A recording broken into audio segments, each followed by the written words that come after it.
Hi there, this is my lock, and this is a 5-lever Squire Defiant.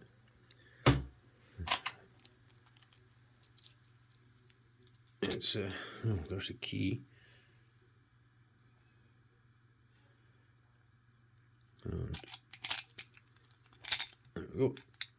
It's got a slightly sprung shackle. If you look at the shackle, when I turn the key, you'll see it's kind of sprung. So there's actually a 6th lever in here that it doesn't actually need picking. It's just there to provide spring tension, and it also has to be positively locked. You need to press down on that 6th lever to lock the lock back up. Can we have a look in here and can I get the light in? Yeah, so you can see, if I can find a wee pointer. So you can see this lever here that sticks out over the bar there. You can see it just in the middle. That's the sprung lever. There are on some of these, like this one, there's 2 levers in front of that need to be picked, and there's 3 to the rear that need to be manipulated. On other versions of this, on other locks, it might be 3 in front and 2 to the rear. So it just depends on the lock that you get. Alright, but this particular one, it's 2 to the front and 3 to the rear. I'll pop it in the vise because it's quite a heavy lock, and it needs stout tension, I'll call it. Fairly stiff tension. I'll use the slightly modified UK lockpicker's tension tool.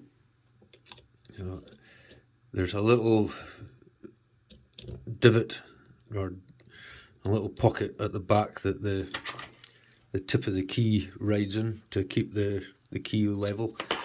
So you'll feel that when you put this in. You'll feel the tensioner slip into that, and then you tension it up. Make sure you're on the bolt. You've got the talon rather than one of the levers in front.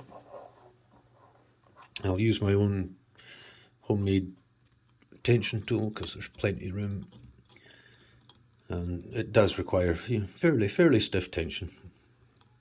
We'll not go crazy, we'll just fairly stiff tension.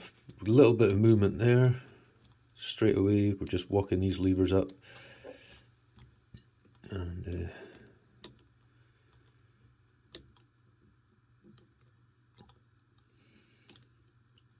just go backwards and forwards.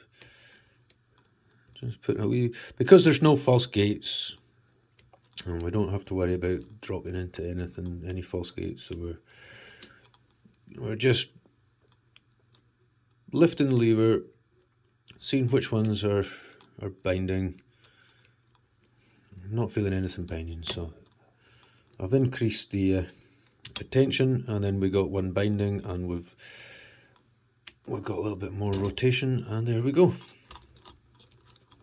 So it needs fairly stiff tension. So I got to a point where nothing else was binding. Everything was springy apart from the ones that already felt set. So increase the tension slightly, and then all of a sudden I got a bit more movement, and the levers started binding and setting again. So there we go. The Squire Defiant. It's a lovely looking lock. It's definitely, I love the broadsword motif on the front.